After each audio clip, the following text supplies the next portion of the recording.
মৃত্যু আমার হবেই হবে, আমাকে একা চলে যেতেই হবে, সবাইকে রেখে আমাকে একাই ফিরতে হবে আমার আপন ঘরে, আমার কবরে, আমার হাসরে। অতএব আমাকে যেহেতু ফিরতেই হবে, আমাকে যেহেতু বন্ধু যেতেই হবে, যেখানে আমাকে নিশ্চিত যেতে হবে, এর জন্য প্রস্তুতি নেওয়াই ভালো। এটাই বুদ্ধিমানের উচিত। আজ যদি এমন হইতো কোনো না কোনো কৌশলে আমি মৃত্যু থেকে বাঁচতে পারলাম, বা কেউ কেউ বাঁচছে, তাইলে তো ঠিক ছিল, আমি সেই লাইনে চেষ্টা করতাম। কিন্তু সেটা কোথায়? এই পৃথিবী কাউকে থাকতে দিছে কিনা বলেন না কেন? তো পৃথিবীর মনে করেন 1000 বছর বয়স্ক কোনো লোক পৃথিবীতে আছে যা আজ 1000 বছর যাবত উনি মরেন?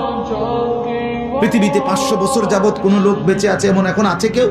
তো তাইলে এই পৃথিবীর পুরাতন মানুষগুলোকে যেহেতু নিয়ে গেল, আমাকেও নিয়েছে।